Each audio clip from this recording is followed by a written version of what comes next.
All right, here we go. Michael Jai White, welcome back to VladTV. Thanks for having me again. Of course, man. Of course, one of my favorite people. All right, You're always man. welcome on here. Oh, cool. Well, last time that you were on my show, you said this right here. When I asked you who's going to win the Mike Tyson, Jake Paul fight. Okay, here we go. Who you got? I got Mike Tyson. I'm sorry, I don't see how Jake pulls this off. I see Mike Tyson punching him in the body, and I don't see how Jake stops that. Jake is not of the size to give Mike a problem. Big guys would hold Mike, guys with long reach and that outweigh him. People that's Mike's weight, with Mike's center of gravity, I don't think there's anything that's going to stop him. Mike hits him in the body don't move that much. I don't see how Jake survives a body attack.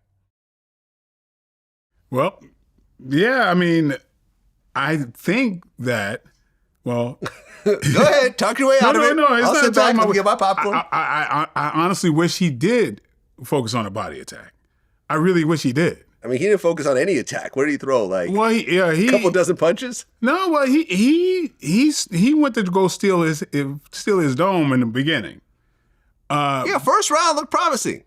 Well, yeah. I mean, I think, I feel like that strategy, I felt like would have helped a bit, because if he focused staying low and hitting to the body, it would, I think it would zap Jake's legs for later. Right. I just looked it up. Mike Tyson threw 97 punches and landed 18. Wow. Really? 18 punches. Wow. In what, 8 rounds? Yeah. Boy. He's getting like 2 punches in a round. That's terrible. Yeah. That's just horrible. And, but like a lot of people, we were expecting more of the old Mike. And again, I mean, if I were his coach, I would be talking about going to the body, not wasting much energy going up top, because at least I feel like that would have been a great strategy, because how powerful he is by punching in the center, that's not nearly as much. I mean, that lends to him and just getting in there. It's like people like James Toney and Mike Tyson, when they're inside, they can do so many things manipulating on the inside and crack the body up. It's always more difficult to go to the head when you're a shorter guy like that. Yeah, I feel all these strategies kind of went out the window when the fight started. I mean, think about it. He kind of tripped a little bit on his way into the ring. When I saw that stumble, he was wearing a knee brace. Uh-huh. He reminded you of the wear and tear over the years, and it's not like he's been living the most healthy lifestyle. Yeah, he's been smoking a lot of weed. Yeah. So doing a lot of drugs over the years. I mean, we talked about his cocaine use over the years, but it was just like, I don't know, man. That first round, it seemed like Jake was actually kind of scared of him. Remember, he kind of like flinched, in the beginning. Yeah. But then after that first round, it's as if Tyson wasn't even there. Remember, he kept like chewing on his mouth guard. That was just weird. Yeah. It was kind of odd, but I mean, Jake was firing some stuff back. Yeah. Right. So, hey, when you've been hurt, when you've got knocked out before, muscle memory kicks in, and you kind of do the retreat thing. So yeah, I saw that, but again, I would have loved for him to just concentrate on the body, because then that just zaps the youth. Put it that way. That's what I would have done if I was concentrating with. If I had to fight him in that scenario. But yeah, man, it's like age. That's a factor, and sometimes I think when you put a lot of energy out there early on, it could zap you if things are not going your way. Well, he showed his butt cheeks before the fight. That was weird. Yeah. Wasn't expecting that one. Yeah, I keep catching glimpses of these things. Oh, you didn't see that part? Yeah, I saw it. I mean, yeah, because I was... You can't miss it. I gotta tell you, like, I've been, like, working nonstop since I was here last time. Mm-hmm. I worked on 3 different movies. So, and I stopped home for a day and went to another thing. So a lot of these things I've missed. So there's going to be a lot of stuff you mentioned today that I'm going to be like, huh? So, I'll just pre-warn you. But I didn't catch the entire fight. I caught most of the fight. Oh, no, I watched the whole thing. Yeah. We watched it from beginning until end. Yeah. And look, I went on Twitter maybe 3-4 hours before the fight. I'll show the tweet.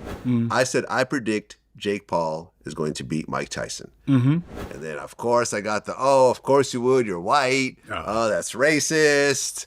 Blah, blah. And look, Jake was favored to win. He was like minus 220 in the odds. Right. I remember my man Matt Hoffa, he called. He was like, yo, let's put up some money. I said, let's put up 100. He said, no, let's put up 500. I said, okay, all right.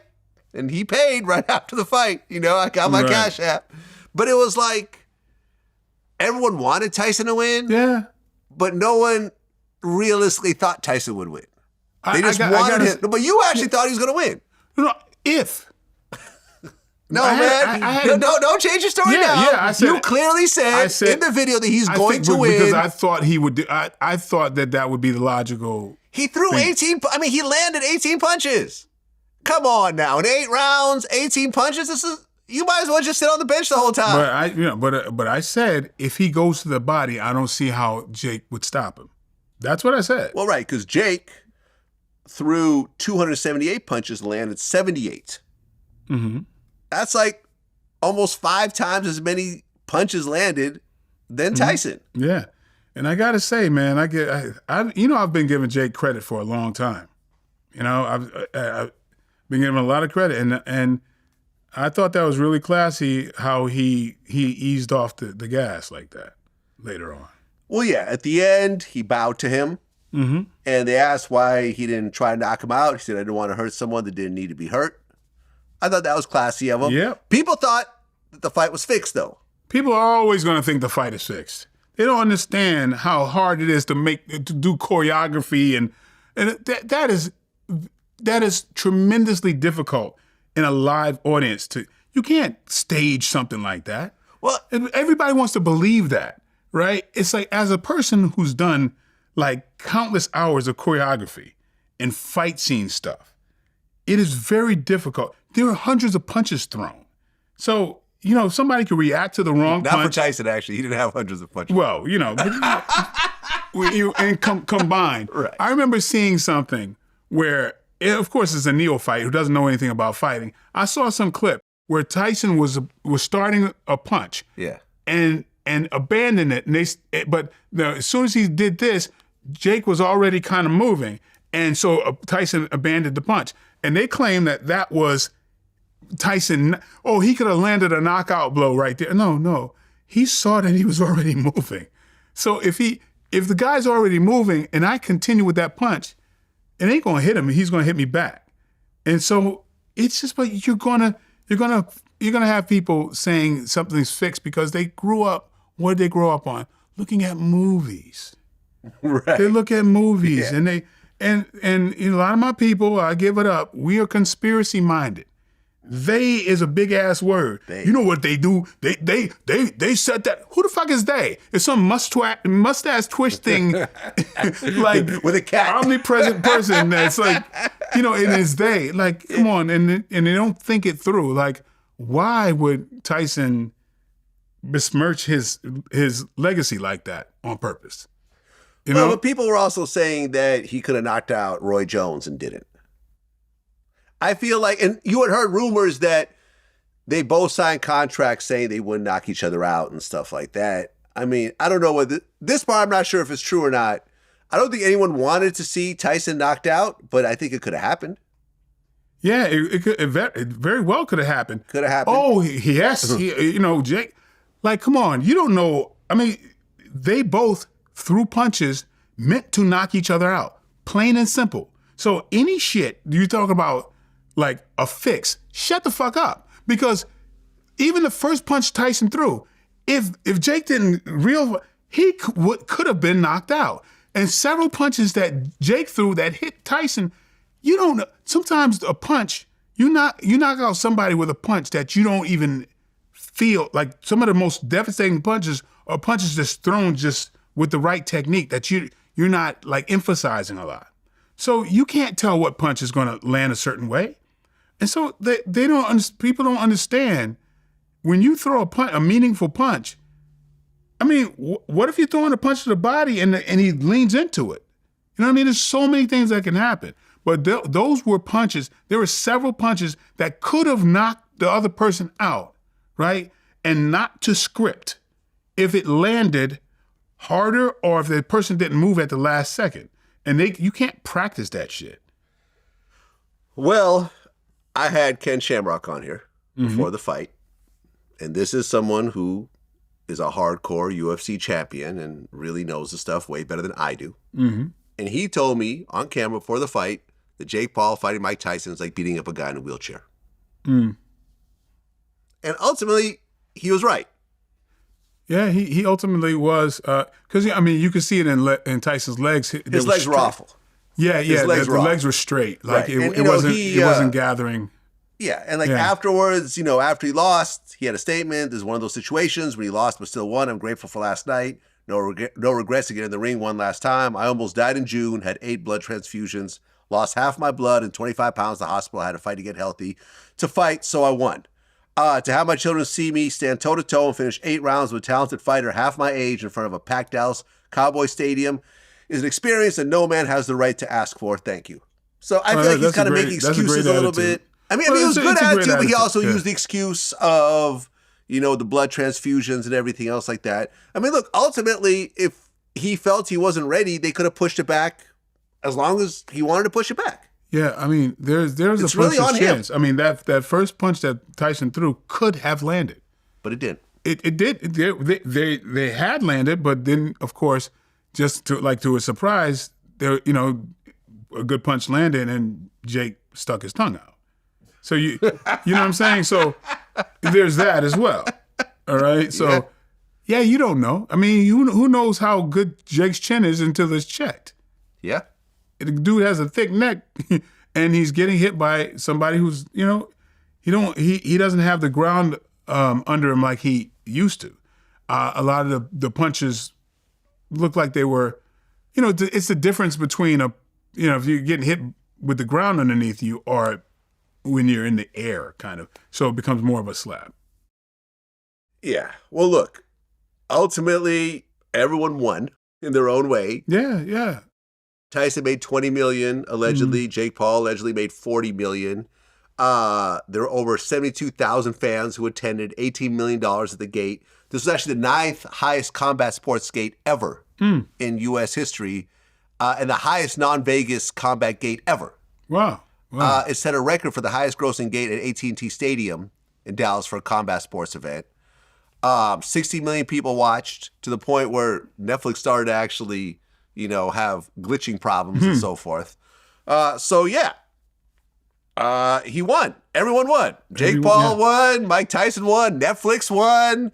The fans, they got something. I don't know if the fans won. They got reality. They got reality. Yeah, they got reality. The fans got reality. Yeah, I mean, everybody, what everybody wanted. A lot of people wanted. What, Mike Tyson get knocked out? No. Jake Paul get knocked out. Yeah. A lot of people, because,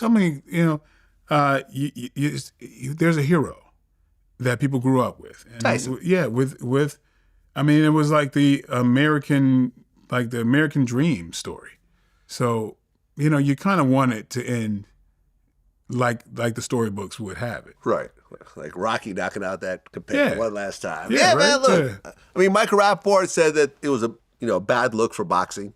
He wasn't a big fan of it. Holyfield challenged Tyson to Holyfield Tyson 3. Okay. Tyson turned it down publicly.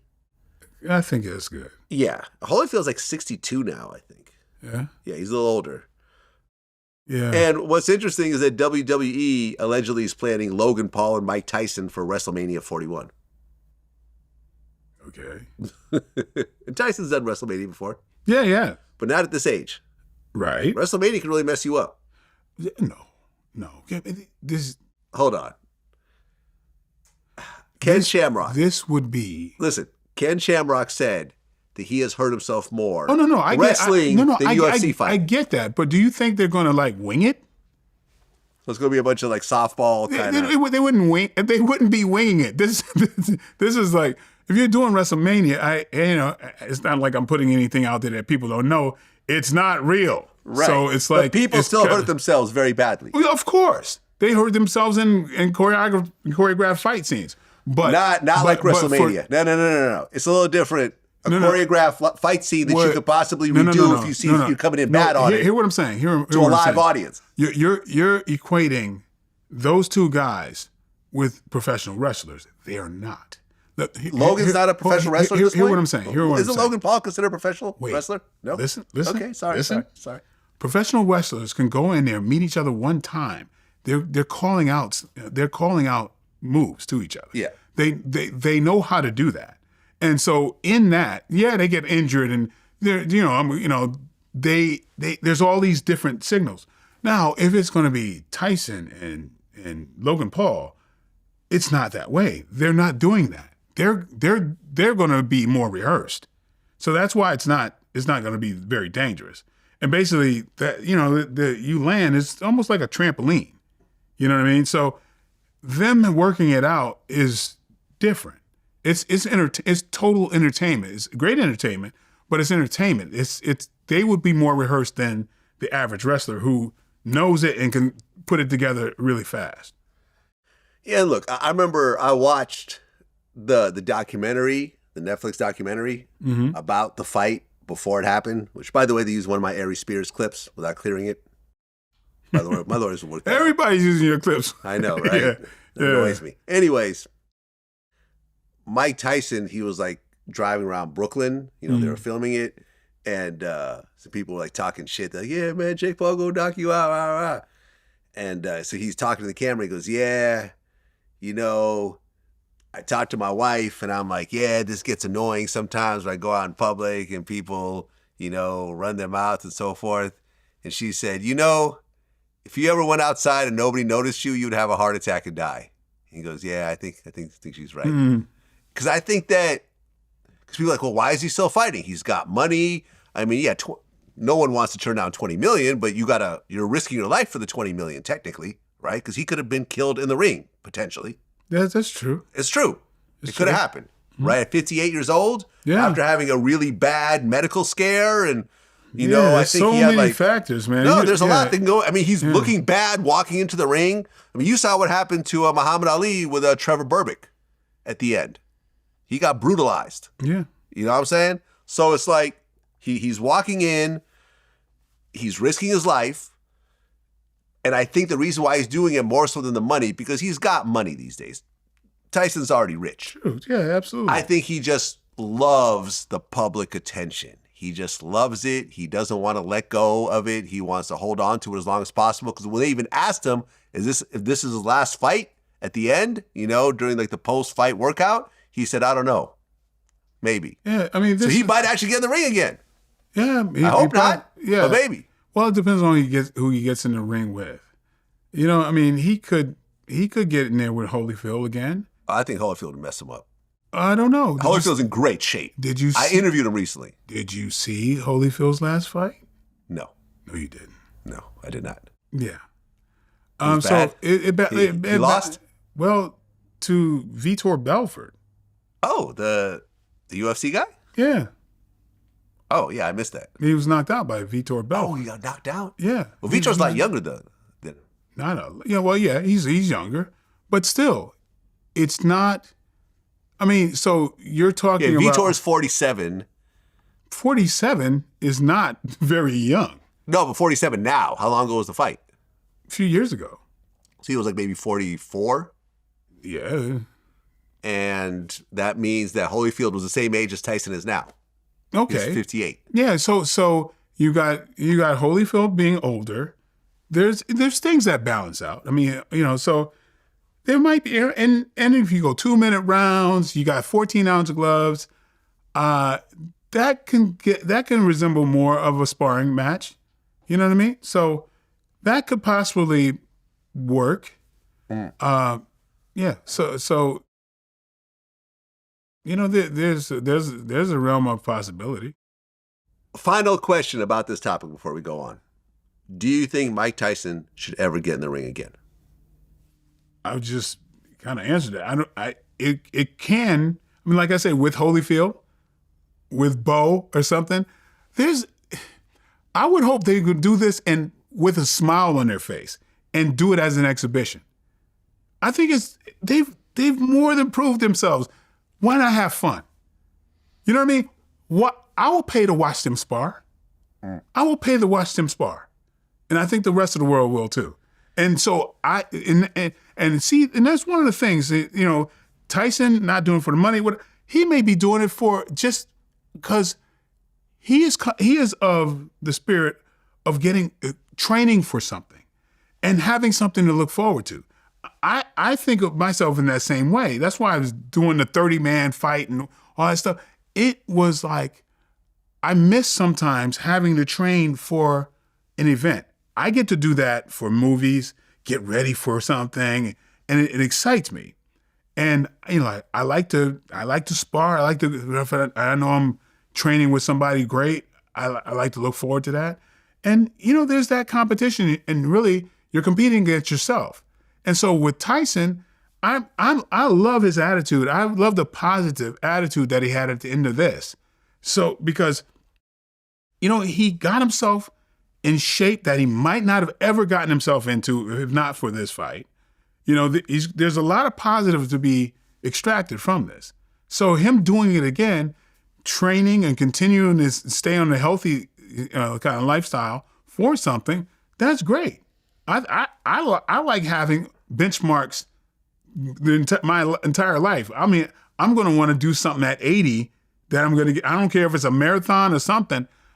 I always want to have something to train for. So, I mean, I like that idea. I mean, you and Tyson are within a year of each other. Mm-hmm. If you got offered to fight Tyson next, would you do it? You asked this question, but time has gone on, and we have more information. Jump on my ass with this, and I said, of course. I mean, there we go, Mike Tyson. Oh, here we go again. Michael Jai White. No, think about versus Tyson. No, here we go. This is the actual Mike Tyson, the guy who played Mike Tyson. Instigation we can try to really, bargain in a certain kind of way. Look, no, man, Sue, dude, I don't even like all that. I'm like a gym fighter. Okay, I go to people's gyms and train with them. What if Mike Tyson slaps you during the weigh-in like you did with Jake Paul? What would you do? Oh, man, if it's not Mike Tyson, it's freaking Will Smith. Dude, you said what you do with Will Smith. Dude on the playground just instigating shit. I'm instigating. In this particular case, I'm instigating because I don't think it's actually going to happen. I don't think Tyson would actually, do a fight with you. I don't at this point. I don't care about, and I don't think you care. So it is what it is. This is just like imaginary. I like training with people in their own. I like training with people in their own gyms because they're at their best then. You know what I mean? That's what interests me. I've been doing that my whole life. So I mean, that's what interests me, man. I don't care about the fanfare about that. I mean, it's internal, and. Because I'm always testing myself. And with Tyson, of course, how amazingly interesting would it be? Because I study every single thing he's ever done, right? Mm-hmm. I have like kind of a photographic memory. Training to play him, I just remember so many things. Mm-hmm. And so that's why I thought about, oh my God, the body assault that I know him to have, that's the thing I was hoping that he'd do with Jake. But it is what it is. Yeah, it happened how it happened. Yeah. Well, the biggest real fight that happened recently was John Bones Jones, who retained his heavyweight title after stopping Stipe Miocic with a vicious spinning kick. Yes, he did. At UFC 309. Mm-hmm. Miocic reportedly suffered a rib fracture and lacerations to his kidney and his spleen. That was a vicious kick. Yeah. It was over. I mean, Bones jumped on him and got a few punches in, and they had to stop that. Oh, yeah. It was over. What did you think of that fight? That was a masterclass. That was a masterclass. I mean, Jones is not only his weapons are like extraordinary, but really his biggest weapon is his mind and his faith. You know, I'm so proud of that dude because I mean, the evolution of this guy has been outstanding, and he's such a gentleman and just an ambassador for martial arts and we know he's had his troubles in the past, but now, man, he's like the way he comports himself is just outstanding, and he's undeniably the baddest fighter on the planet. Well, yeah, after he won, the announcer called him the greatest MMA fighter of all time. Absolutely. So there's no gray area when it comes to this. Right. And you actually commented on it. You said, Saturday night, John Jones confirmed his status as the undisputed best combat fighter who ever lived. Yes. He's not only my favorite fighter, he's become one of my favorite human beings who I'm proud to call a friend and fellow martial artist. Yep. Yeah, and it's like, so did he go up in weight? Oh, yeah. He's heavyweight now. He's heavyweight now because he had a little bit of a gut. I mean, not a gut, but you know, he was a little heavy around the stomach. Yeah. You know, he didn't have a six-pack. He wasn't all ripped up. Yeah. So people thought, oh, okay, he's not really in his proper, right. peak condition. Nope, he was in his proper peak condition. He actually came down from his last heavyweight fight, which is good because he walks around at heavyweight anyway. You know, every time you've seen him, he's really been a heavyweight. You know, you weigh in at light heavyweight, but you come in. You know, see, people forget. Bones are solid. That like you see a thin guy, but he's that big. His skeleton is a heavyweight skeleton. So somebody who's just muscled, you might think is more impressive, but no, it's not necessarily. You got to look at the bone structure, and he's solid. Yeah, that kick, you didn't even see it coming because they were kind of like sort of playing pity pat a little bit, and it was like, okay, it seems like you don't know where this fight is going. Then just bam. But I watched it over this morning. It was like, woo. Like his striking from day one, I'm like, nobody's going to beat this guy because there's little things that he's done, and that it's just the way he strikes, the calmness and the acceleration is unlike most fighters. Most fighters, they have a point A to B that's the same speed. But like with a golf swing, there's an acceleration to a point. Yeah. I don't want to get too nerdy here, but when you accelerate to a point, that's impact power. That's how you break objects, right?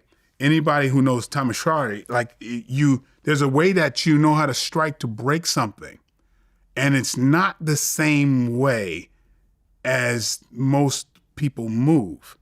Like I used to do Iaido with a sword, and one thing you can go try to kind of pass a sword through a stack of bamboo, and if you whack at it, you're not going to get anywhere. But there's certain technique that even smooth you can get through all of the bamboo. So movement, there's a science to movement, and John Jones kind of has it naturally to where there's a relaxation and an acceleration to a point. So training with him, seeing it, which is something that people who knew me, I had a lot of friends who, when he first came out, they were like, "Are you guys training together?" I'm like, "No," but he moves very similar to the way I would move. Well, there's that video you posted where you actually showed him how to do a spinning kick and a front kick. Yeah, a version of it. Yeah. So that wasn't the kick that he used in this fight, though, right?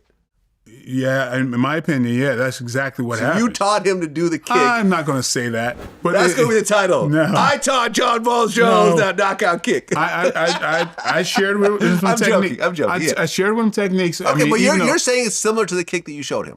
Very, because in the video you hear him say, because when I was showing him to keep the hip back, when you chamber the kick, and how you deliver more power if you keep the chamber back. he said, so, oh yeah, wow, because he was already committing his hip before, which when you bring the knee up in the person's realm, they're ready for it. But when you bring your knee up back here, they can't see it. And so when you're accelerating the kick, they don't realize till half the kick is done, and they don't have time to respond to it. And that's exactly what he was doing to him.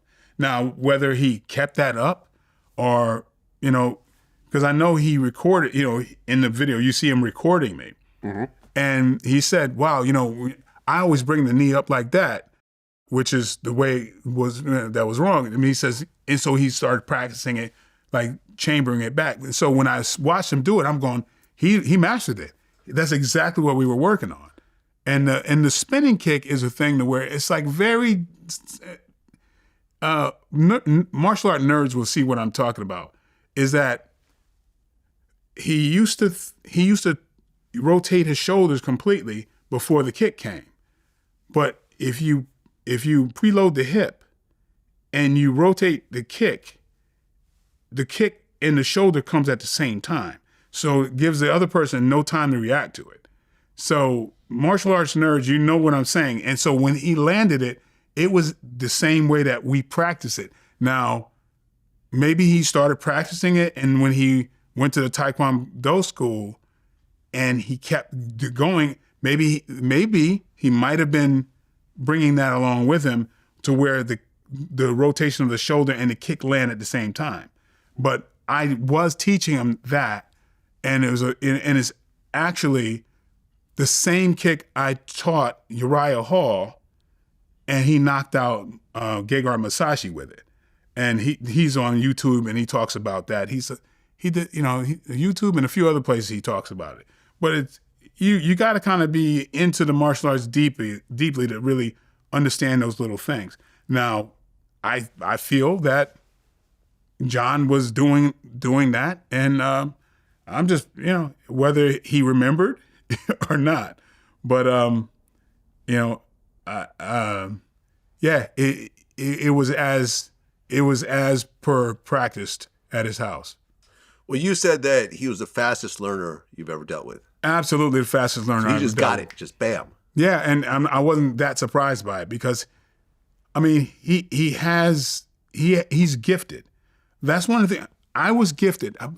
Till to this day, fighting has been my biggest talent, right? That's why I haven't left it behind. It was kind of the easiest thing for me. But it wasn't worth pursuing. There was no light at the end of the tunnel. There was no UFC. There was no.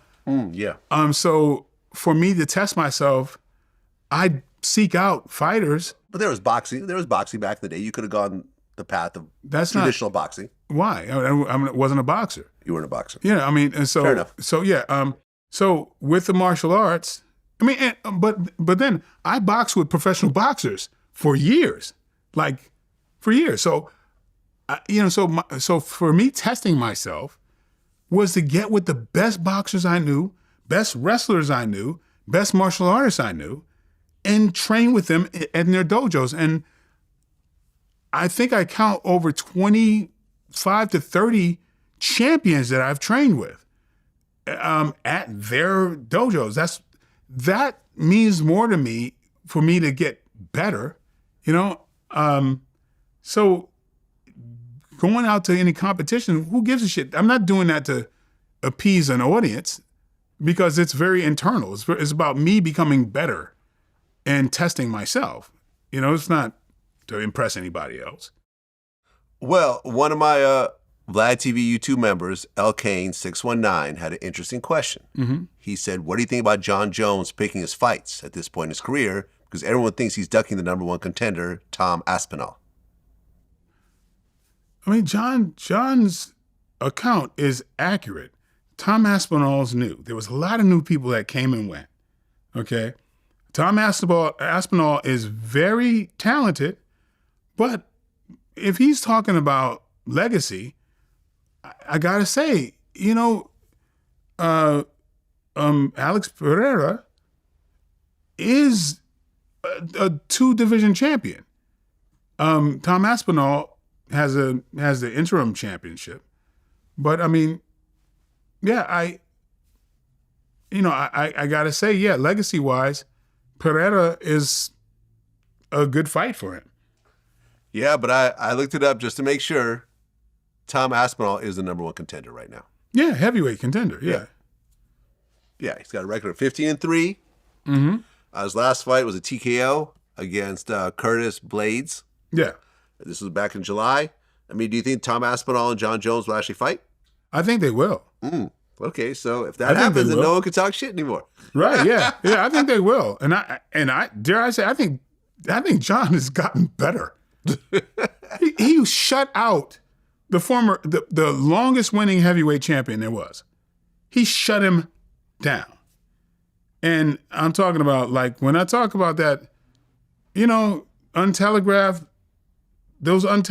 punches he threw, which is another thing we worked on, that looks like he freaking mastered. I mean, he's added tools that I mean, I think he's gotten better, and his mindset's so much better too. Well, since our last interview, Devin Haney actually sued Ryan Garcia. Because remember, Ryan Garcia got caught with Osterine in his system. They ended up basically throwing out the fight in terms of people's records and so forth. And now Devin Haney's actually suing Ryan Garcia and Golden Boy. You heard about this? No, I didn't. Yeah. Devin Haney is suing Ryan Garcia for battery, fraud, and breach of contract. Battery? Yes. Wow. So people are really upset about this. The suit also names Oscar De La Hoya and Golden Boy Promotions. He seeks a full accounting of the event that includes evidence to support expenses. I guess he was entitled to 47% of the profits, and he didn't get it. So there's just a whole big lawsuit. Bill Haney said it's not just about Devin, it's about the championship, not about the shit that he did. It's about the sport and what's right and what's wrong. They say the left hook, the left hook, the left hook. And we say it was the drugs. So why would Ryan Garcia go in, plead guilty, then not compensate Devin, but also cheat the people? Oscar De La Hoya received $1 million as a fine, so why would he receive $1 million and Devin not? How can Golden Boy benefit from the ruling? So I interviewed Bill Haney when he talked about this. So he's suing. I guess there's some money owed from De La Hoya, and he's actually suing Ryan Garcia as well. And people are upset. Timothy Bradley called the lawsuit the softest shit I've ever seen in my life. Bernard Hopkins reacted to it also. He said, there's a time you move on or you stay stuck and you're traumatized. I never experienced in my lifetime before mine where a fighter got his ass kicked and sued. I think it's a bad look personally. Yeah. Without knowing all the ins and outs, man, on the surface, it sounds terrible. I mean, battery? Isn't that what the whole thing is about? Well, he cheated. Yeah, but come on. Battery? Yeah, it's a little silly. That part's a little silly, yeah. Hey, I'm speaking as somebody who got sued by a fighter. You got sued by a fighter? I think I mentioned it before. There was a guy who was like a kickboxing contender. Yeah, he talked about this. Yeah. Yeah. When I couldn't really afford much and I had to spend $8,000 defending myself from fighting a guy in a ring that challenged me. Yeah. Yeah. So, yeah. Yeah. I mean, it's a little bit of the battery part is a little different, but you get in a ring with someone and you're on all types of drugs. I mean, Bill Haney said Ryan Garcia was on everything but air and water. And, you purposely cheat, you end up hurting the person. And, it's not like Devin got really hurt. But remember, what was that one fight where, remember I saw a documentary about it. Like, the fighter managed to, put something in his gloves I know exactly before they wrapped his gloves. Yeah. He ended up really, really brutalizing the guy he fought. Cotto, yeah. Mm-hmm. And the guy, I think, sued, but the lawsuit got thrown out. But that guy was, permanently messed up. Yeah, I don't know if he was permanently messed up. Well, he looked like hell after that ring. What's his name? Tall. Can't think of his name though. But somebody enacted revenge on his ass. Why am I forgetting his name? You're talking about Cotto versus Margarita? No, Margarita. Margarita. Yeah. That I believe his trainer, was it Cotto? I think so. The trainer felt the gloves and called foul, and it was like they opened the gloves, they found something in his gloves. What it is like a plaster of Paris type of thing, and hardened once it gets wet, and which is kind of like, oh boy, was that Panama Lewis? That was the trainer. I think so. Yeah. Yep. Yeah, and it kind of was brought out that he's done that before. Yeah, I mean, basically they're saying that he put a brick in his gloves. Yeah, because if anybody, when you're a kid, you do plaster of Paris, it's just like this. If you get it wet, it hardens up. So with the sweat and all of that, it hardens up, and then you've got basically a brick in there. Yeah. But before it hardens up, it looks like any other kind of wrap. Yeah. Yeah. Yeah. I mean, look, we'll see what happens. Ultimately, Bill Haney said that Devin Haney's a better fighter, more accomplished than Tank Davis. I don't agree with that one. Tank Davis is a beast, man. Gervonta is like my favorite boxer these days. I got to interview him back in the day. There were things that you pointed out. Like I was talking about it on this show where, Devin's throwing jabs and his right hand is like slipping out here, and that made for those left hooks to land. There was certain tactical errors that happened. You couldn't. I mean, what separates the upper echelon from success and failure is those little things that don't get remedied early on. And muscle memory kind of sticks in there. So it'll be amazing for him to fix that in one fight's time. Yeah. I had Michael Nunn on here recently, and he said that Ali in his prime would beat prime Mike Tyson. Do you agree? I never agreed with that one. You've never agreed with that? No. That's always been the conversation. Like, who was the best ever in their prime? Well, Tyson or Ali? No, I don't agree with that at all, because all you got to do is look at this, okay? And of course, it never happened. But if you want to use logic, who are the people who beat Muhammad Ali? Joe Frazier and Ken Norton. Mm-hmm. These people beat Muhammad Ali. Why? Because they move. They move around. They're not stationary. Joe Frazier moved his head and threw left hooks. Way smaller than Mike Tyson, who's much faster. So when you apply that same thing, where Mike Tyson moving his head in his prime and leaping, and you put the same punch that Joe Frazier's landing, I mean, you put that on Mike Tyson, who's moving faster and he's bigger. Mike Tyson prime is 221. Yeah. And he's shorter, so he's wider. Yeah. I don't think he's shorter than Joe Frazier. Let me see. Hold on. Joe Frazier, they may be around the same height, but goodness. Frazier's 6 feet. Frazier's, well, it's a 1 inch difference, basically, right? Tyson's 5'10", 2 inches.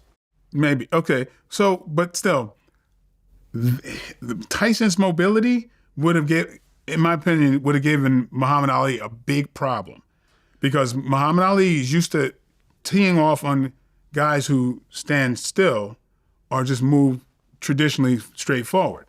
I think, and people don't realize, I mean, Tyson's the fastest. Well, there's only one other boxer I think it was faster. Is that Dokes? What, in terms of heavyweights? Yeah. Yeah. But Mike Tyson's pretty much one of the damn near fastest heavyweight there was. Yeah, I mean, Joe Frazier, Ken Norton, Trevor Burbank are the 3 people that beat Ali. Oh, throw Trevor Burbank out. That was his final fight. Yeah. And Tyson was. He had Ali wasn't Ali at that point.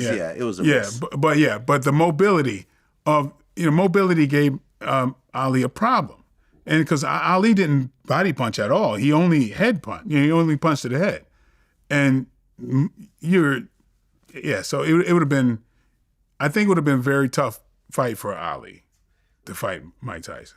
Well, you know what's funny for the fans that are watching this right now is that right after I interviewed Michael Nunn, you had a fight party at your house. And I came over, and Frankie Lyles was there. Yeah. Who had beaten Michael Nunn. Yeah. So I put him on FaceTime together. This is the first time we've seen each other in like 20 years. Yeah. And the funny part was Frankie Lyles was like, "Hey man, I was pissing blood after that fight, you fat." They're both like laughing about it.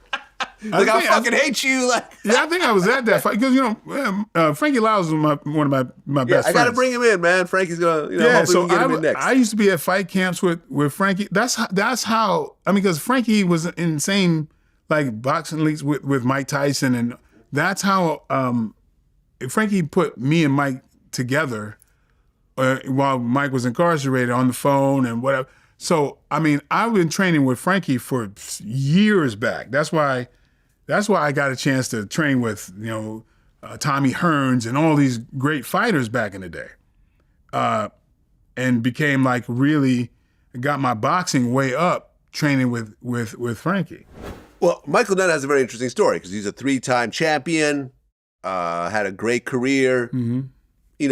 Unfortunately, he didn't get to fight some of the greats in his, like the Durans and so forth, but he still had a very solid career.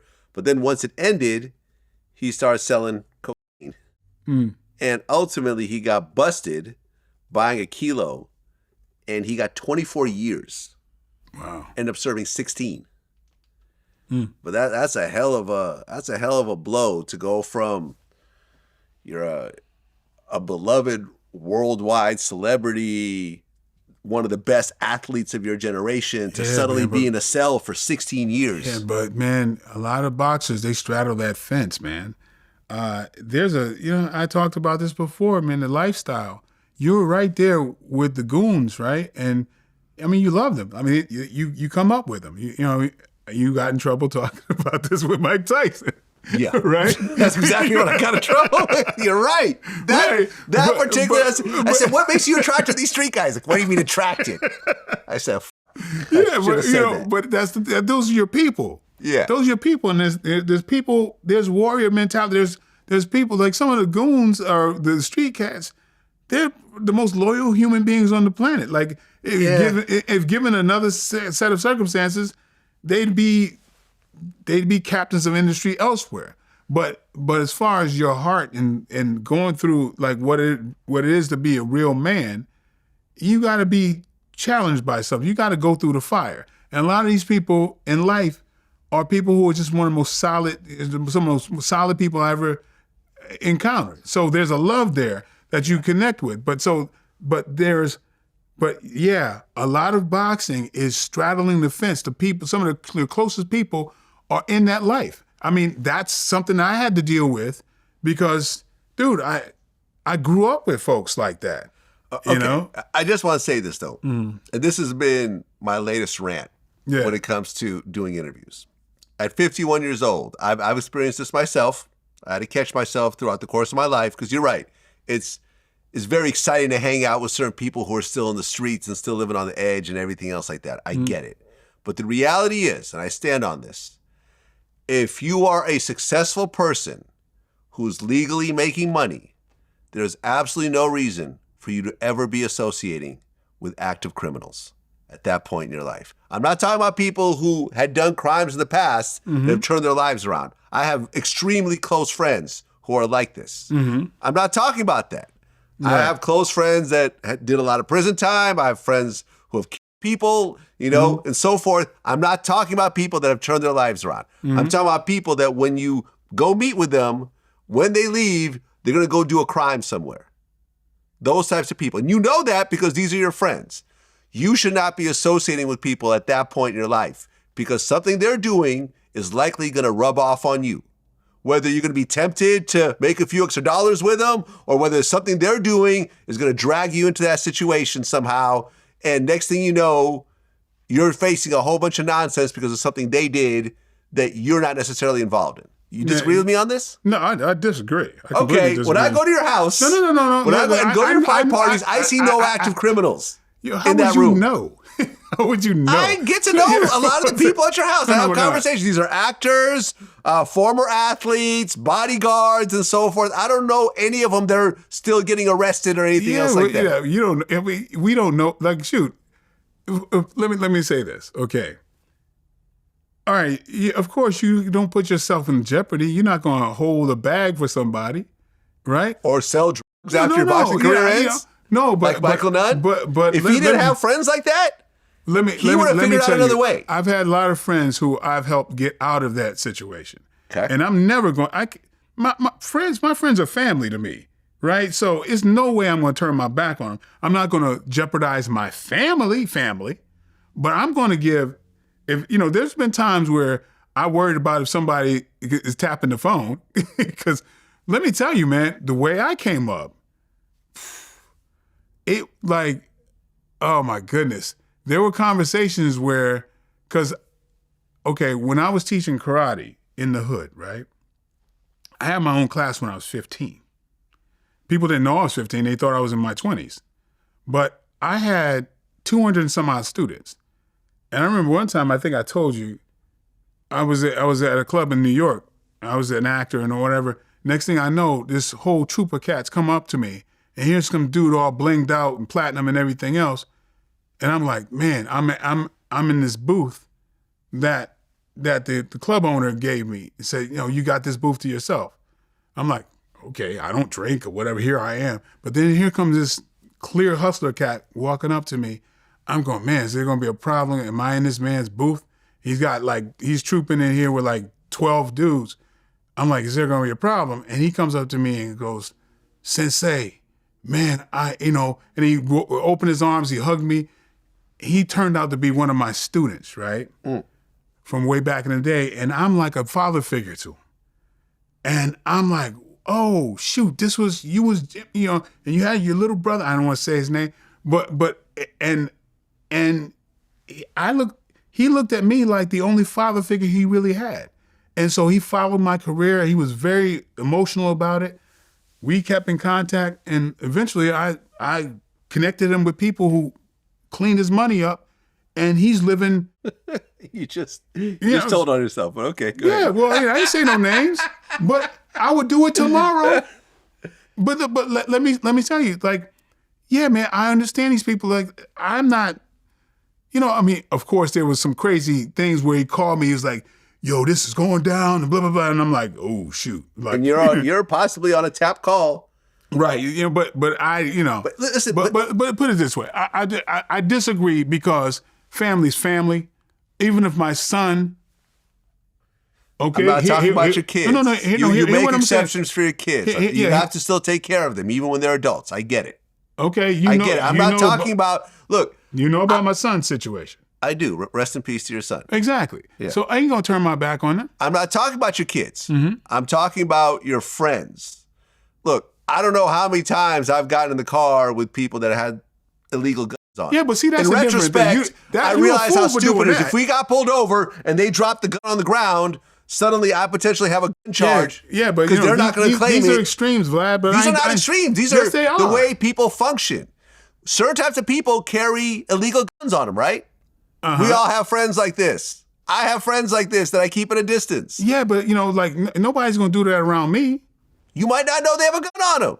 No, I would know. Okay. And you know me. Shoot, I always got a gun on me. Yeah, but yours is legal. Yeah. Yours might not have a body on it. Might not have it. No, I don't have a body. Exactly. I have no bodies on my weapon. Right, but I'm saying the person in your car with a scratched off serial number might have a body on that gun. And when they drop it on the ground and there's no fingerprints on it and they say, I don't know, it's not my car. Must be his. I don't feel a dunce cap on. Right? Come on, man. Come on now. Give me the benefit of the doubt. I know the difference. But if my family or friends, if somebody's trying to get up out of something and I got advice, I ain't gonna turn my back. I'm gonna be like, hey, A, B, C, and D. You know what I mean? I try to get them out of that, but I ain't gonna be in the car with them, and I'm not gonna hold no bags. That's all I'm saying. Look, someone I've interviewed multiple times, Biggs from Rockefeller, one of the three founders of Rockefeller, right? Jay-Z, Dame Dash, and Biggs. Mm-hmm. Biggs is the third guy. he went to prison over a marijuana growing charge, right? Over essentially a drug charge involving marijuana. And he did, I remember, did like 3 or 4 years over it. And I remember I interviewed him about it. And I'm like, I thought it was crazy because this guy had already sold Rockefeller Records. He was sitting on tens of millions of dollars. He's been very successful and so forth. Never heard of him doing anything illegal. You know, I'd heard he had a history before he joined Rockefeller, before he founded Rockefeller, but I never heard anything about him. So I asked him about it. I said, what was this about? He goes, look, I had a friend who was selling weed. And I had another friend who was a grower, so I just put him on the phone, you know, and introduced him, and that was it. Didn't think anything of it. Mm-hmm. Come to find out, one of the guys was being actually tapped by the feds, and when they caught me on the phone with this situation, it's like, I didn't even make any money off of it. Mm-hmm. I was just helping out a couple friends. Right. Next thing you know, you're doing all this time in prison because your friends are active criminals. Okay, and this guy had a completely... clean record? Well, yeah. I mean, mostly. Mostly. Listen, regardless, he hadn't done anything in like 20 years. That's my point. This is somebody without a clean record. It's a difference. Clean record or not clean record? Yeah, it's a big difference.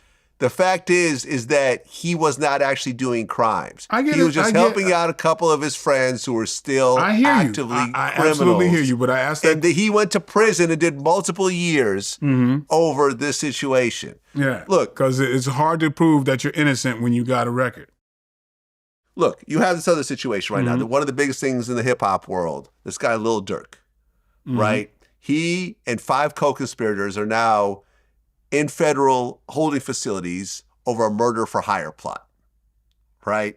So the backstory, I know hip hop is not really your thing in terms of like all the new hip hop, but the backstory is... You stretch for these things, man. Listen, the backstory is this rapper named King Von got killed because he ended up attacking this other rapper named Quando Rondo. Quando's friend, Lil Tim, shot him dead, and it became a whole situation where all the fans were telling Lil Durk that he needs to get revenge on Quando Rondo because they killed his friend. So Lil Durk gets 5 other people involved, flies them out to LA on his credit cards, right? Puts them in a hotel on his credit card. They go in, follow the car of Quando Rondo around, and then they finally get opportunity.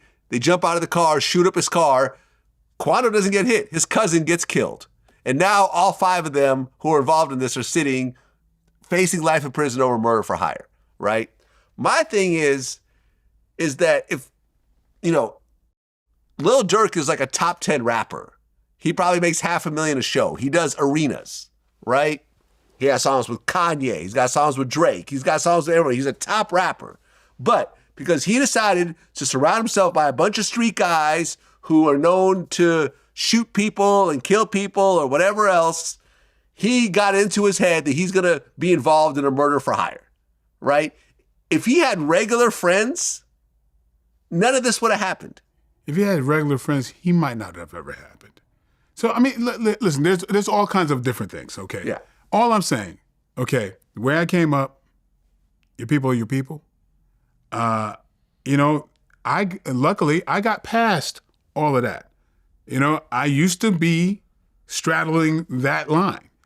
And now I'm with grown folks who don't do that. Right. Right? So all I'm saying is that. But who I love is who I love. And some of my friends who are ex-gangsters or even current gangsters, there's an integrity there that you don't see in a lot of people. And that's a thing I respect. But of course, I'm not going to be, what kind of friend would they be exposing me to that?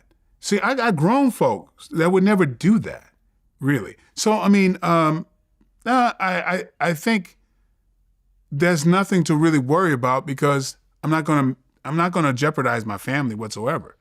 So, you know, but like I said, I got past that. Right. There was a time where, like I say, my foot was in that lifestyle still. Yep. But not anymore. Yep. Well, you can play it how you going to play it. These days, man, listen, I've had lots of street guys around me over the years just because of the kind of business I'm in, and this attracts that element. Your lifestyle, you're really close to it. I'm really close to it. Yeah, so this type of lifestyle is attracted to a VladTV because of who we absolutely. are and the access we have and everything. And I've had situations where I've had street guys around me that almost put me in situations of them, oh, you don't like that guy? Let me go handle it for you. And next thing you know, things are starting to go wrong. And had I not stopped it, potentially I would be in jail. I would get sued. You know, this guy don't have any money. I'd be responsible for everything. So I just said at one point, I'm just going to get regular security. I'm going to get LAPD, NYPD, and so forth. If anything goes down, no one's going to stand up to these guys. Yeah, NYPD, I know exactly. Biggest gang in America, 30,000 deep, all of them carrying guns. Okay, you want to shoot an NYPD cop? Go ahead. See what happens. Yeah. See what happens afterwards. You think you're going to get away with that? Yeah. Good luck with that. I don't care how many Crips, Bloods, Latin Kings, Black Disciples, whatever else. Go up against NYPD, the biggest police force in America, possibly the world. Yeah, there was surface to air missiles, tanks. Yeah, every automatic weapon you could possibly think of. They got all that. So that's my thing, man. At one point I just say, listen, yeah, it's cool and yeah, it's exciting, but I just want to be around square people these days, man. I hear you. And that's been my lifestyle. It's been working out for me for a lot of years. I hear you. Well, there's actually a article in a Black Belt magazine that lists your top 10 movie fight scenes. Have you ever seen this list? Mm-mm. Number 10, Black Dynamite, The Warehouse Showdown. Number 9, Mortal Kombat Legacy, Jax vs. Kano. Number 8, The Dark Knight, Gamble's Final Stand. Number 7, Never Back Down 2, The Beatdown, Training Fight. Exit Wounds, Shout Out and Hand-to-Hand Showdown. That's number 6. Number 5. Are you not familiar with some of these fights? No, I was stuck on the Dark Knight. Hell, I didn't fight nobody in that. No, that was when he actually cut you, I guess. Cut you down. Yeah, that was really a fight scene. It's not a fight scene. Yeah, that's a little weird. Yeah. Okay, yeah, you're right. This is why the confused look on your face now makes a little more sense. Yeah, you're right. It wasn't really a fight. Nope. He just sort of killed you, kind of, or whatever Not he did really, to you. but yeah. Did he kill you? No, we're not sure. we talked about that. Yeah, we talked about this before. This is like a half a Joker thing. Something, but then you never saw you. Never saw you again, so not quite sure what happened. Right. We're down to number 5, Triple Threat, Payu versus Devereaux. No? Okay. I don't know. Number 4, Spawn, the alley fight. Okay. Number 3, Falcon Rising, the church fight. Okay. Number 2, Undisputed 2, Last Man Standing, Chambers versus Boyka. Okay. And number 1, Blood and Bone, the prison yard fight. That one I remember. Prison yard. There was no prison yard fight, but okay. It was in the prison. Oh, bathroom? The bathroom fight, yeah. Okay. I guess that's the one with Kimbo? Yeah. Right. They say that's the number 1 fight scene you've ever done in a movie. That's people have different opinions. I wouldn't agree with that, but that's okay. Okay. So I just listed them all off. What are your top 3 fight scenes you've ever done, in your opinion? Oh, man, here we go. I always erase these things. And my best fight scenes are coming up in the next couple of movies, actually. We can't name those because we haven't seen them yet. I would say the thing would be, people talk about Blood and Bone, the fight scene at the, what you call it, like it's, I don't know what you call it, like not a warehouse, but I was fighting a bunch of people, like a lot of people. And I end up with the jumping, I kick 4 people in the air. Well, that one, whatever you want to call that one. Okay, that's one. I don't know. Dude, I can't talk about like these. What about like the Mike Tyson fight scenes? Would you say that was your top? No. Because that was still too early, or? There's just boxing. That's not very hard. Okay, fair enough. Enough. So, I I don't know, man. It's a blur. It's a blur.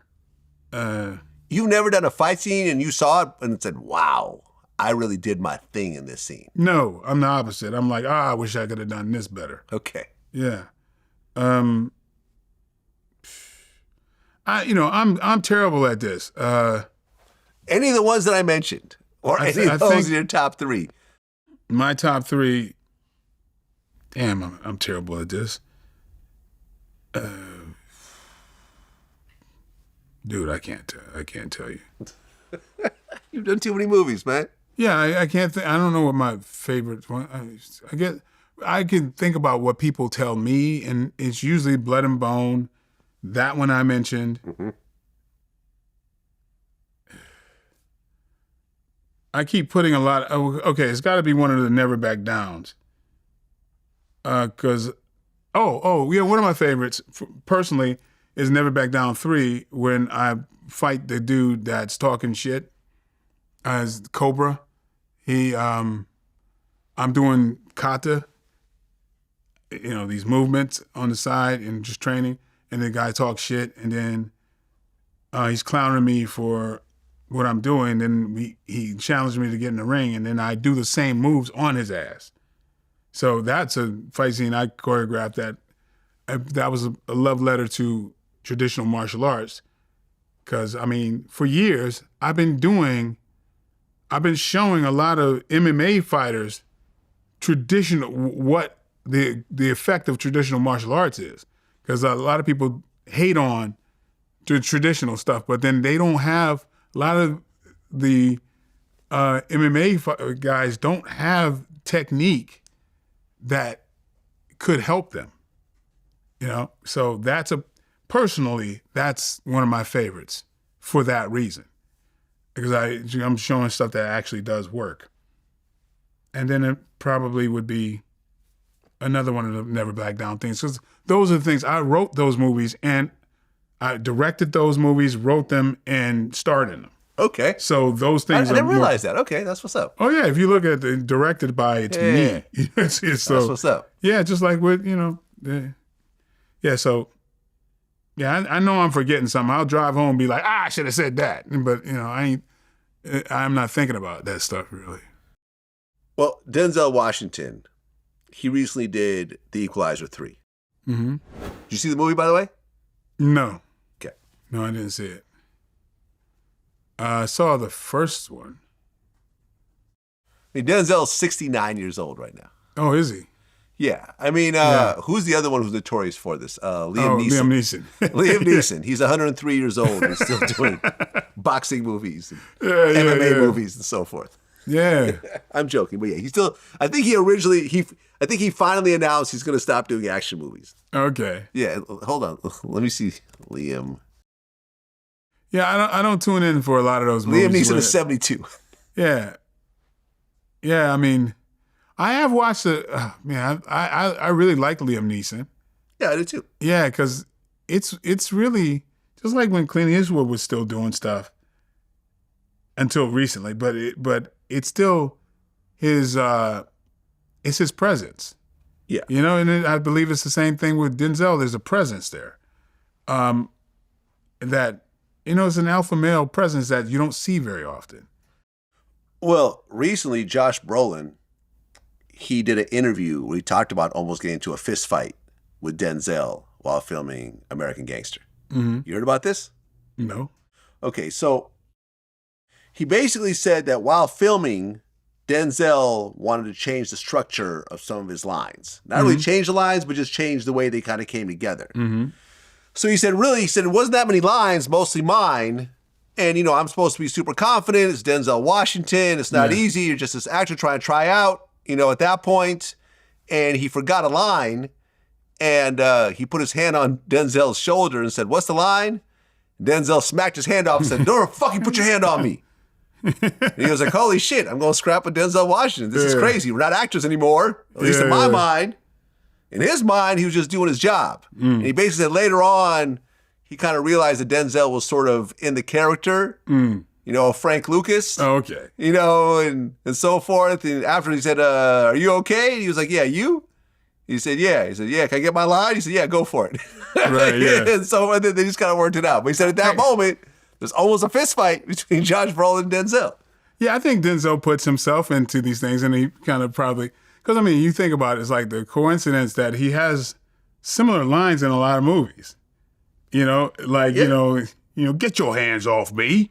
You know, he says that, and, you know, and I guarantee you, I guarantee you that you, like, he will, you know, it's like, you know, there's a thing that says Denzel guarantees. Like, you can pull it up. And then he's like, you'll see that he fits that in. It's like a certain style that he has with that. And I think, you know, so when those same lines appear in movie after movie, you kind of go, okay, I think he's doing that. He's catering it to himself. What do you call that? Is it character acting, where you're basically in character from the moment you step on? Oh, you're talking about method acting. Method acting. There we go, method acting. And I remember when I interviewed the Hughes brothers, I asked them about this, and I think they said Denzel's one of those method actors, but not to the point where I don't believe so. No, because they did was the book of Eli? Yeah, and he said that basically Denzel was method acting during that role, but he said he didn't do it to the point where it would aggravate everyone else. Mm-hmm. You know, he kind of kept it a little bit to himself. But have you ever experienced like method acting? Do you method act, by the way? No, not me. Okay, have you been around method actors while doing movies? A few times. I think I kind of blanked it out. Not many times. I've seen Denzel on set. I remember I visited him a few times. There's a style to him, but I didn't. I mean, I saw him on first time I ever saw him on set was John Q, and we were both in Canada at the time. I was doing Exit Wounds at the same time, and we would hang out. But yeah, I see that, and I look for that time where I can start really being. That's why I'm looking at, like, I'm happy that I'm doing things that are more like myself now, because with the luxury that Denzel can apply himself in these things and it fits, that's something that I always look forward to being able to do. Because like, I love, like I used to, whenever I would talk to Denzel, we'd have these real long conversations, even if we're just passing, but we end up with a long conversation because he's just such a deep thinker.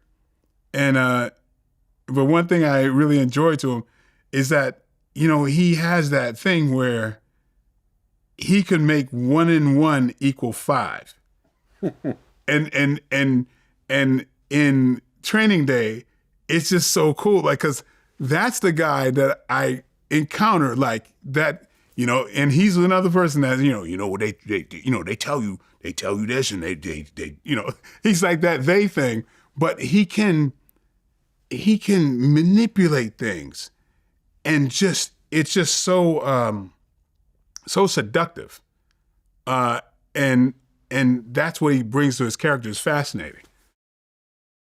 Well, he actually did a bunch of press around Gladiator 2.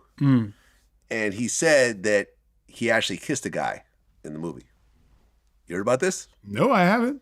Okay. So in an interview, Denzel said, I actually kissed a man in the film, but they took it out. They cut it. I think they got chicken. I kissed a guy full on the lips, and I guess they weren't ready for that yet. I killed him about 5 minutes later. It's Gladiator. It's the kiss of death. Oh, okay. When they asked the director, Ridley Scott, he said it did happen. He said, no, that's bullshit. They never did it. They acted the moment. It didn't happen.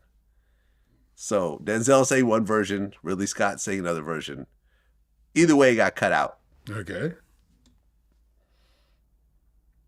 Do you think that people would react weirdly if a movie with Denzel kissing a guy on the lips actually came out? Because I remember back in the day, Denzel said something to the effect of that he didn't want to do like love scenes with white women because he felt that like his core audience would be offended by it. You know, he has a lot of black female fans and so forth. But he ended up, and I remember I made a tweet about this. I'm like, yeah, Denzel refused to do kissing scenes with white women, but before he retired, he kissed a man. And people are like, no, he actually did do kissing scenes with white women. Like, I think like Mo Better Blues, and they named a couple of movies where he did it. I said, okay, let me take down the tweet. So that actually. Well, I think it's a big difference when it's Julia Roberts. Yeah, so and it's like that's what he was talking about, right? So he wouldn't do a scene with Julia Roberts? Well, see, I mean, he's bulletproof now. Okay, he's bulletproof now. Let's get that. But back then, he was still trying to establish himself. I think he's very careful. Huh. Because, there's people want to hate. I think he was brilliant at, he was the only one.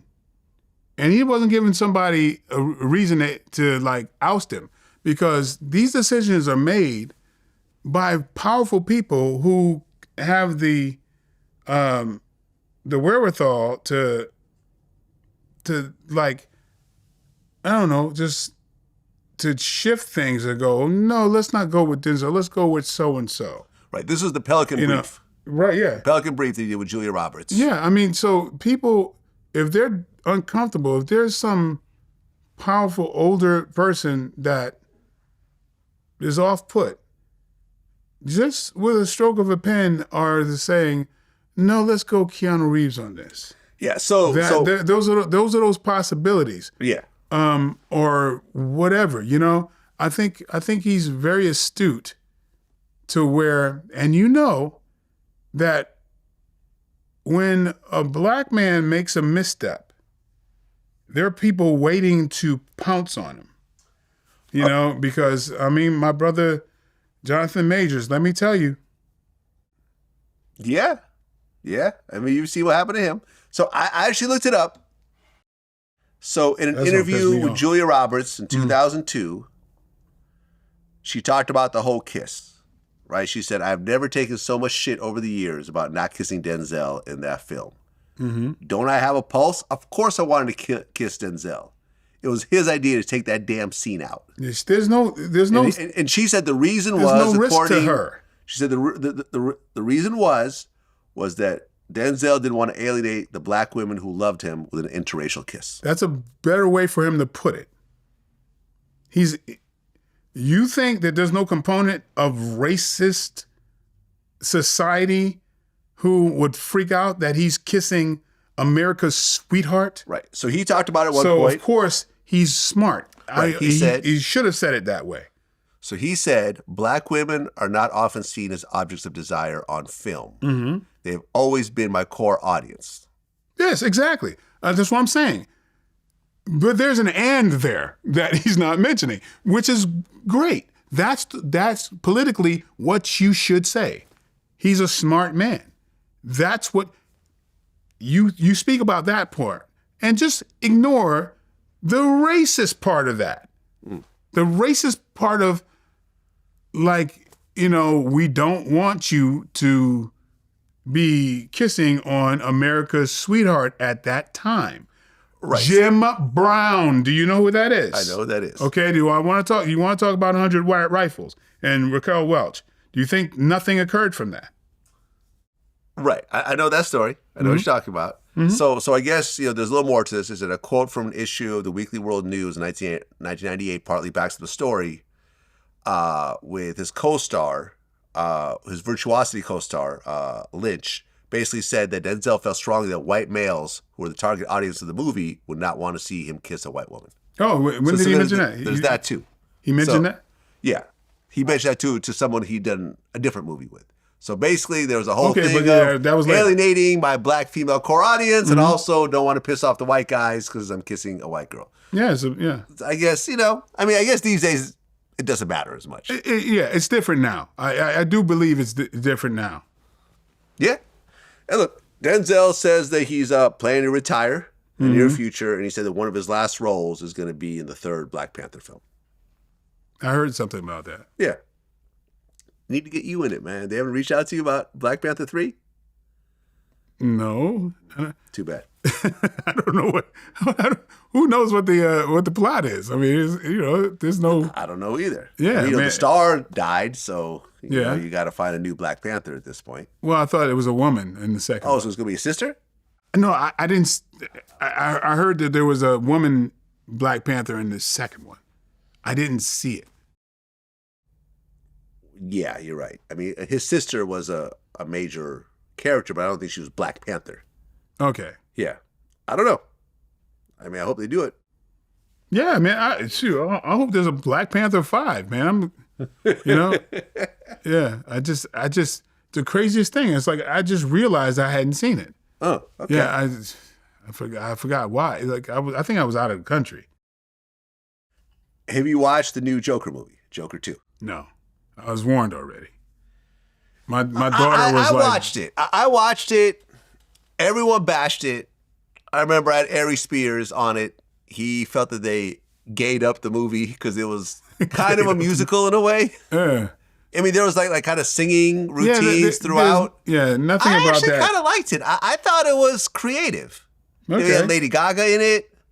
Eventually, I'm going to see it. I mean, I've just been busy as hell. No, I feel you. But yeah, eventually I might see it. I was excited about it till I heard about the musical. Yeah, I mean, it had musical scenes in it. But was it as good as the first one? No, it was not. But I thought it was. I really loved the first one. Yeah, the first one was awesome.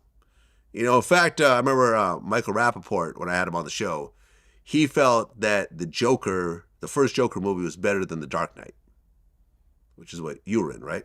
Mm-hmm. Well, are you saying his performance as the Joker He said was the better overall, the movie itself. Yeah. The Joker was better than The Dark Knight. Huh. It's not quite the same. Dramatically, it's fucking outstanding. I thought it was amazing. The Joker. Yeah, I thought it was amazing, but I'm not going to say it's a better movie than The Dark Knight because Dark Knight has so much other fanfare too. There's so many. It's more of an action movie. Yeah, it's an action movie. So I can't say that. But it was I thought it was absolutely amazing.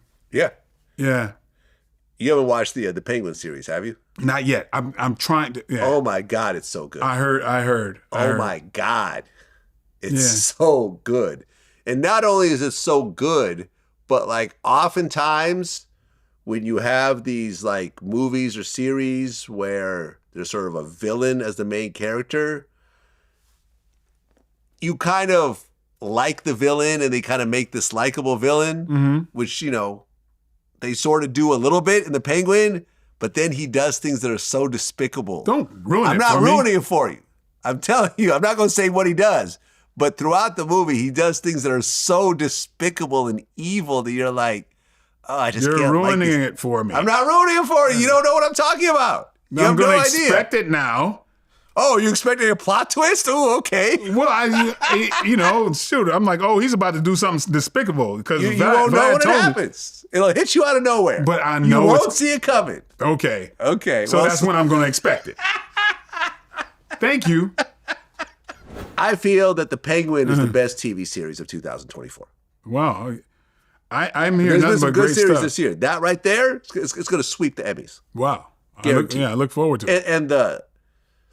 Because the premise, and I'm not ruining this for you, because did you watch the Batman film, the previous one? The one that happened like maybe a year or so ago? No. With, what's the name of the actor who stars in it? The guy from Twilight? Yeah, the Twilight guy. No, I haven't seen it. Robert Pattinson. Yeah. Right. The Penguin, who's the same Penguin that's in the series, is the exact same character played by the same actor, Colin Farrell, in the Batman movie. Oh, okay. That actually introduces him as a character, and then they make a whole series out of him. Okay. So it's just like what they basically do is they churn the Penguin character, which you don't really know his background. He was just a villain in the Batman movies. He's a mafia soldier. That's the premise of it. So he's having to navigate in the mafia world with different mafia families. And it's just so, it's just creative. Yeah, how does it end? I'm not going to ruin it for you. I'm just testing you. Like, so stop telling me about it. But you already know in the last movie that's he's introduced. I didn't see the last movie. And the makeup is insane. Yeah, because you have no idea that's Colin Farrell under that makeup. Yeah, no way I would know that was Colin Farrell. Yeah, he nails it with the voice and the acting and everything, and it's just, phenomenal filmmaking. Is that Todd Phillips? Who's the one that does the Penguin? Let me see. The Penguin director. Craig Zobel. Okay. Don't know who he is. Me neither. Well, he killed it. He's about to have more work. Okay. It's interesting. I had Aries on recently, and Aries is really good at accents. Oh, yeah. He's phenomenal at it. Yeah. He can do British accents. He could do impersonations. Mm-hmm. When he's on Mad TV. And he named the actors who can't do accents. Denzel Washington, Brad Pitt, Tom Cruise, and Keanu Reeves. Mm-hmm. Would you agree? I've never seen them do accents. All of them have tried accents. Smoothly. I think, Mighty Quinn with Denzel. Yeah, that's what I'm saying. He mentioned that in particular. Yeah, he could add Kevin Costner to that list. Yeah? Yeah. Have you ever been asked to do an accent in a movie? Yeah. Really? Like a Jamaican or something? Yeah.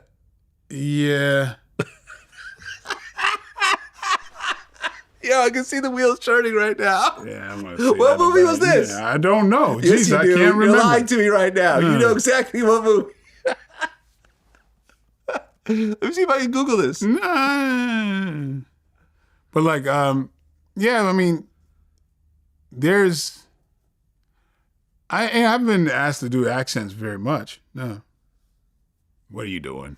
I'm trying to find what movie you did. How you gonna find a movie? I don't know, man. I could Google it. Yeah. Okay, so you were asked to do an accent, but you're not gonna say what movie. No, I'm not. Can you say what kind of accent it was? No, I'm not. God damn it. What am I? Nope, dunce cap still not on my head. Accents are hard, man. Yes, I know. I mean, it's hard for me to even do a Russian accent, and I'm Russian. You know what I'm saying? Yeah. Accents are not easy. Yeah, I know. And you see some really awful accents. Yeah. Like, what was the movie with the birds? That The Birds. Hold on, it was an animated movie. Hold on a second. Keegan-Michael Kay did.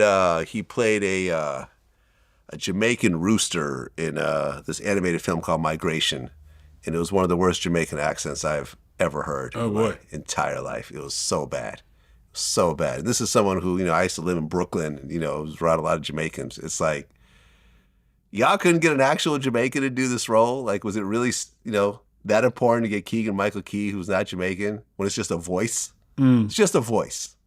No one's going to say, ooh, Keegan-Michael Key's doing a voice? We got to watch this. Like, no one ever says this about animated films. Well, they get cast based on, it's stunt casting. So they cast him for his name. And, that's the way that goes. Yeah. Yeah, so he's a box office draw because of who he is. I guess, man. But, like, if you just can't pull off an accent and all you have is audio, that's all you have. You're not on screen. Mm-hmm. It's an accent. It's an audio track. And you're just all over the place. You're dropping words here and there. I don't know, man. I don't know. I mean, if you got asked to do a movie these days to do an accent, would you just turn it down flat out? No. I mean, if I can work on it, that's different. I mean, I can handle accents if I get ahead of it. It's just on the spot is a little hard. But yeah, there's yeah. So it all would depend. If I'm doing a voiceover, it's like to your point, you have more time to work on it and perfect it. Well, this isn't out yet, but I just interviewed Tupac's biological father, Billy Garland. And I didn't realize how tumultuous Tupac's childhood really was in terms of his overall identity.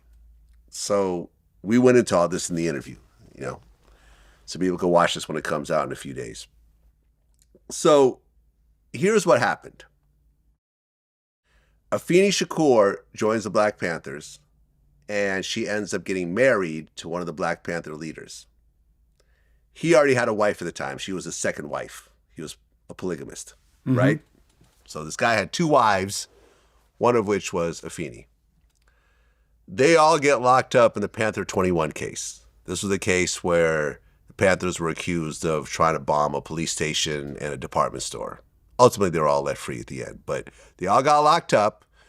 And Afeni and someone else, they put the bail in their name because Afeni was good at fundraising. So they're like, okay, we'll let Afeni out. She'll raise the money to get the rest of us out and so forth. Because bail was $100,000, which was like almost $1 million in today's dollars, right? Mm-hmm.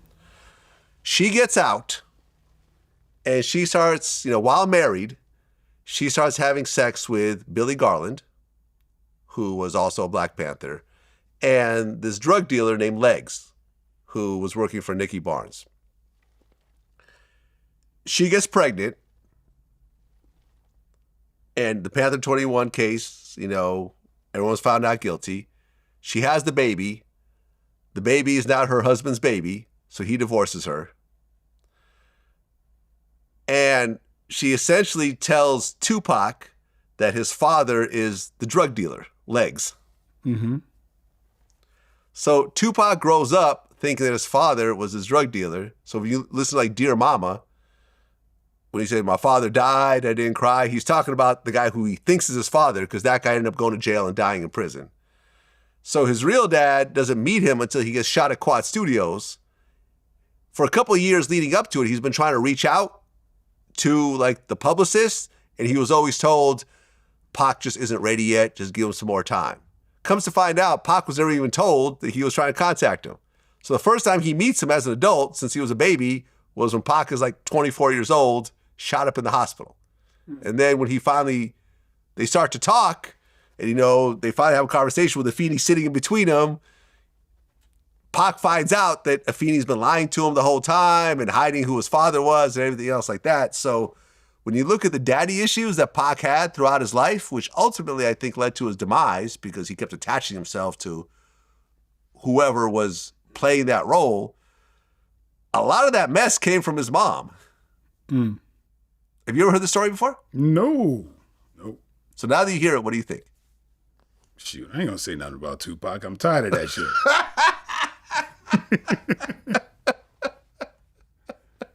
I don't have any opinion one way or the other. No, but it's an interesting story. I didn't know. Mm. Yeah. And to make the story a little bit more crazier, I forgot to mention this part, was after, her husband divorces, her original husband divorces Afeni, she then marries that guy's brother, who's Matula Shakur. Okay. Right. Matula Shakur, they have a daughter together, right? Matula Shakur ends up, getting convicted of robbing a Brinks truck and killing one of the drivers. And then when they try to get away, they killed like 2 cops to try to stop him. He goes on the run for 5 years. And right before he gets caught, his brother, her ex-husband, gets killed in Louisiana. And then he gets caught a couple days later. And then he goes and ends up doing 40 years. So there's just all types of craziness. You should produce this. Yeah. This is a movie. Yeah. Probably better than the Tupac movie. It's a series, it's a series on Hulu. Yeah. Easy. Yeah. Easy. It's a mess, man. And look, I've had, one of my really close friends growing up. He was this Black kid with a Russian last name. I met him in elementary school, and he told me that the reason why he's Black was because Mom told him that he must have had a Black relative somewhere down the line that nobody knew about because he has a white father and a white mother. And that already sounded like bullshit in elementary school. Come to find out years later that his mom ended up having an affair with a Black guy at work, and she got pregnant, and they just try to kind of play it off, by lying to their kid. You know what I'm saying? And later on in life, he finally meets his real dad and meets all these siblings he never knew he had and everything else like that. It's a mess. It's a total mess.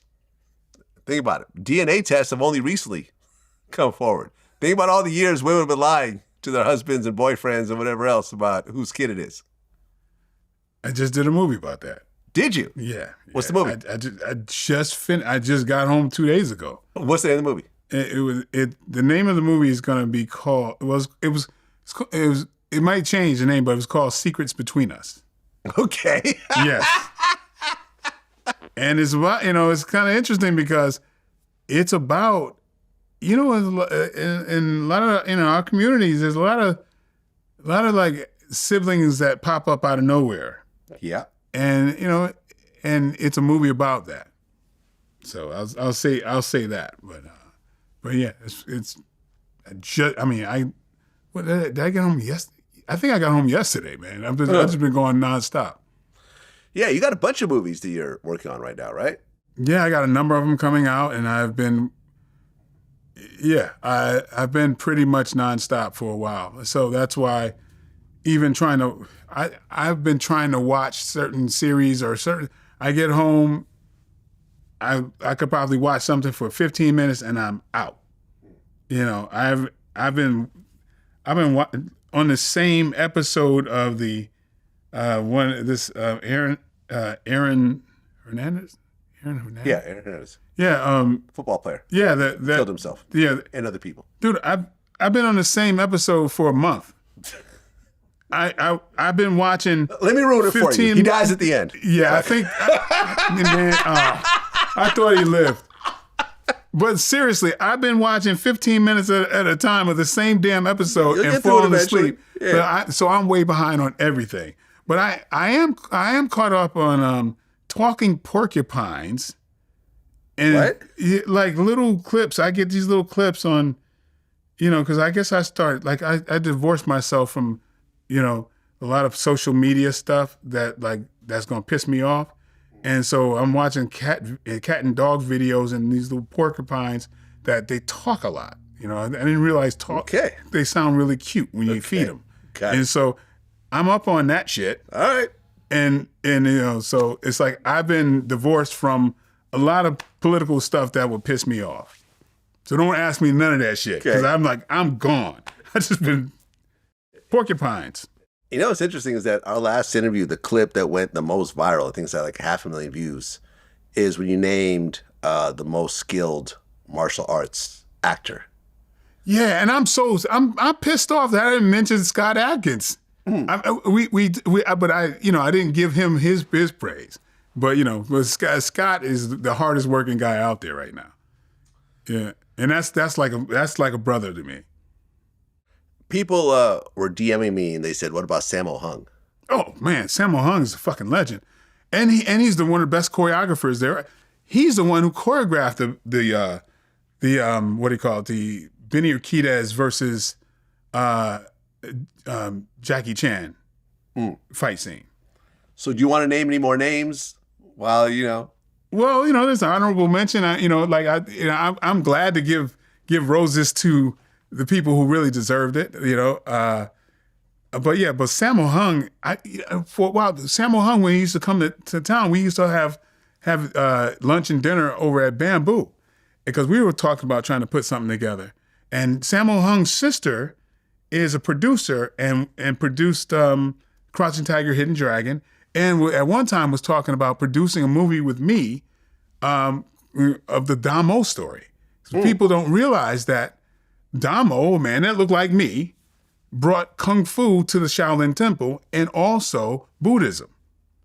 So we years ago when I was doing, I was over there to do stuff for Kill Bill. We got into discussions about that, but how these things go. It didn't follow through, but there was some serious talk about doing the life of Damo. While doing all the fight scenes you've done over the years, have you ever gotten into an actual fist fight with someone because they accidentally punched you or purposely punched you? Not even remember you talked close. about how Steven Seagal would do shit like this. Yeah, but he would do that to people, that wouldn't. He knew the difference. He would. People in the stunt world are in a hard position because they're paid to take those blows, right? And so they're not going to complain as much, right? They're going to try to grin and bear it because it's just not, they're of a culture of, trying to be tough. And so I feel like he would take advantage of their position. And especially one of the movies I worked on, he was the director of that movie. So it's your director that's smashing the hell out of you. So, it's really puts them in a bad position. But no. No, I've never had any kind of issues of like a possible real fight with anybody. Not even a brush up or anger, anything like that. Not close. Yeah, because you've had stuntmen who have died on set. Yeah, but that's been a thing. This guy, John Berniker, passed away recently. Yeah, well, you know about the story? Are you talking about the one on Exit Wounds? John Berniker, he died because he was in Black Panther, The Fifth Wave. No, Looper. it's not somebody that I think I worked with. Let me see. Hold on a second. He died. This was 2017. He passed away. But Black Panther wasn't. Come on. The original Black Panther. The original Black Panther. What year was that? Not 2017 was. It had to be after 2017, right? Yeah, it was 2018. It came out. I guess he was filming in 2017. Okay. And it came out 2018. Yeah. So there you go. But there was this guy named Ken Liu died while doing Expendables 2. I wasn't in that. What's that? I wasn't in that. Yeah, you weren't in that. Yeah. Chris Lehman died doing Exit Wounds. Yeah, that's what I'm saying. I know somebody passed away during Toronto. Yeah, and that was a car stunt. I wasn't in that. Okay, so you're doing this movie, Exit Wounds, and you find out that one of the stuntmen just died. Yeah. How do you feel? Oh, you feel terrible about it. Did you actually meet him and everything? No, God, no. Okay. No. I was kind of like the Kaiser Sose of the thing. I worked 12 days in that whole movie. That was like a 4-month-long movie. Every time I'd come to set, there was a new catastrophe that was happening. Wow. Like I'd come to set and I go to the makeup room and I go, hey, where's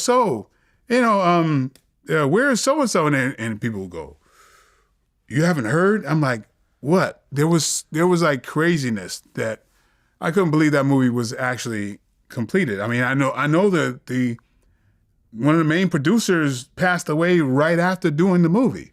Yeah, I looked him up. He was only 35 years old. Who? When he died. Chris Lehman. He did Boondock Saints, Exit Wounds, Dracula 2000, and he was also an assistant director and an actor. And, yeah. He was kind of jumping around trying to do different stuff. I found out weeks later. I didn't know because I wasn't there, and they kind of kept it quiet. So, it's just one of those things where I come. One of my 7 or 9 days that I was shooting, I come to set and it's like, so what's going?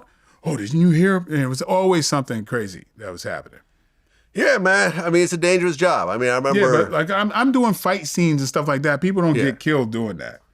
Yeah, I interviewed Mavis Huffman, the WWE wrestler, and we were talking about how similar wrestling and stunt acting is. It's almost the same thing in a way, except wrestling is done with a live audience, and it has to be done one time.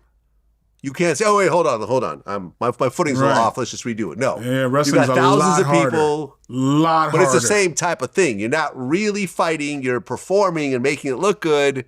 And try not to hurt yourself in the process. Wrestling's a lot harder because there is contact there. There is contact. Yeah. Yeah. A lot of times there's no contact. Oh, yeah. No, listen. When we're doing it. Ken Shamrock talked about how The Rock hit him in the head with a folding metal chair. Yeah. You can't play that off. It's, Yeah. Well, before I let you go, we had a big loss in the entertainment world recently. Quincy Jones passed away. Yeah. And if you look at my photo on Twitter, my avatar, it's been the same thing for 10 years. It's been me and Quincy Jones throwing up the W. at a Ben Horowitz party. I just thought that was such an iconic photo with such an iconic figure. You don't get to meet people like Quincy Jones very often. Yeah, he was sitting right next to me during my first screening of Spawn. Oh, okay. He was right here. He was right here. And man, what an amazing guy. And just his energy and everything. He was like, he was telling me about his 25-year-old girlfriend and all that kind of stuff. He was a full He of tried life. to hit on my lady when we met. He said, "Ooh, you look like Kerry Washington." Right in front of me. I'm like, well, I mean, she kind of does, but You know what I think? damn, like right in front of me. All right. Yeah, these cats. What are you supposed to do? It's Quincy Jones. These cats of a certain age, man. It's just like it is what it is. Man. Yeah, what you gonna do? It's kind of like Sit your back bitch down. chose me. And like I remember he was like the flyest dude in the room. Like Yeah, even yeah. at like whatever, 80-something years old, he had like this fit on with his scarf. Yes, I'm like, sir. damn. It's cute because really what's interesting is that the reason why I even got into filmmaking and which eventually turned into YouTube was his son, Cutie3. I had done a mixtape project for his Beef series, and I hung out with him in the studio that night, and he was telling me how documentaries came together, and I said, oh, I could kind of do that. And that set off a path that eventually turned into VladTV. So, and that's Quincy's son. So in a way, Quincy's influence includes what I've done in a certain way. Nice. Not directly, but indirectly. That's part of the impact that this one man has had on entertainment. Oh, yeah. Even not intentionally. It's like he's such a big deal, and his kids are such a big deal, and everything's done. And I would say that he's the greatest music producer of all time. Hey, how could you not? You got Thriller. You got Off the Wall. You got Bad. Yeah. And then you got stuff you even forget about, like the Austin Powers, theme music. That's him. Sanford and Son. Sanford and Son. Yeah. That's history. That's so much history, man. And then even with the Thriller thing, I mean, he's calling the shots there. Yeah. You know what I mean? So, and then like I remember early on, like when I used to get his albums, I'm like, Quincy Jones. I'm like, he didn't sing none of this. And I was going, wait a minute, it's Patty Austin and James Ingram and all that. But then it's like, then I understood, like, he created this stuff. He orchestrated. Yeah, but it was like, I mean, I was young, but I was like, wait a minute, how's he on the cover? But I get the power of a producer and how you do all that type of stuff. You think about his influences all over. Brothers Johnson, Tevin Campbell, his, you know what I mean? Even that much later. But even he used to play with Miles Davis back in the day. Exactly. Like he's got this whole jazz background. Then he Yeah. went to Europe and learned how to orchestrate music from this one woman who was phenomenal at it. And the stuff he does is so dissimilar to, it's not like he has a sound and that's just, no, he's all over the place. Yeah, all over. Rod Temperton, all the stuff that he man. Yeah, Quincy, man, talk about a life, man. What a life. That cat has been all over the place, man. And it's just like you say, he touches everything. And his daughter and all that, and her act, his tentacles are all over the place, man. Yeah, man, listen, I'm honored that I got to meet him. Me too. And have a conversation with him, take a picture with him. That's something that's going to stay with me because, and it was interesting. I remember Cutie3 told me about why he stopped working with Michael Jackson. He said that when he started working with Michael, now keep in mind, when he started working with Michael Jackson, Michael was flopping as a solo artist, right? After the Jackson 5, Michael went solo and he started to just brick. He had like that album, Ben, right? Before Off the Wall, there was Ben, which was just trash, right? So Quincy came in and said, okay, I'm going to produce you, but I'm going to be your only producer, right? We're going to do our projects together. And that produced Off the Wall, which was massive. Yeah. Which brought Michael back. Yeah. And then Thriller, which became the biggest album of all time. Yeah. And then Bad, which was a very strong follow-up. And what happened was, according to Cutie3, is that Michael used to sneak into the studio behind Quincy's back and was trying to put together music himself. And when Quincy found out, he said, we're done. He said Michael begged him to come back. And Quincy's like, nah. We made an agreement. You broke it. We're done. And he never went back. If you think about it, after that, Michael got after Quincy left, Teddy Riley became his producer for a while. You know, R. Kelly was doing some of his stuff. Like I Believe I Could Fly wasn't, you know, wait, no, I Believe I Could Fly is not. No. That is R. You Were Not Alone.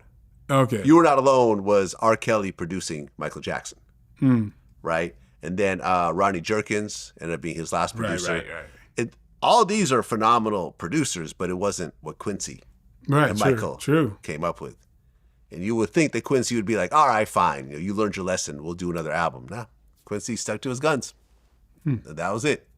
3 albums, 3 classics. That's it. Yeah. Yep. Yeah. That's what it is. Michael Jai White, man. Always a pleasure. Looking forward to more movies. Yeah. You're gonna be sick of me. I got some stuff. But let me tell you, the next couple, there's something called Hostile Takeover, man. I just saw it. Yeah? I need a cameo, man, because Boosie just called me the other day. We just an interview. I'm going to be cast as a cop in his next movie.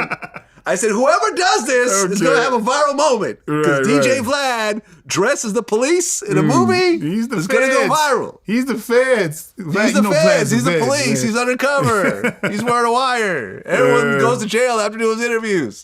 I'm actually going to be dressed as a police officer next movie. So I'm just saying, if you got any, because I was actually supposed to be in the Outlaw Johnny Black. It just didn't happen. Yeah, it was, shoot, I forgot what happened. That's okay. Yeah, but I got something in mind. Yeah, man. Throw me in something. Yeah, you already written into something. I told you about it. Yeah, but that hasn't been. It hasn't started yet. It hasn't started yet. I want something that's potentially going to production soon. You know, just throw me in. I don't want nothing out of it. You know what I'm saying? Just throw me in. It's a nice little thing to show my family later on. Like, oh look, Dad was in a movie. Yeah. There you go. You know, just like when I was in the Boondocks, I always show that to people. That's like one of the things I'm really proud of because I just love the TV show. So the fact that I was a character in the Boondocks, and you were a character in the Boondocks also. Yeah, as a few of them, few characters. Yeah, right. The martial arts guy. What was his name? Bushido Brown. Bushido Brown. There you go. Yeah, exactly. Yeah, that's what it is. Michael Jai White, man. Until next time. All right, now. Peace.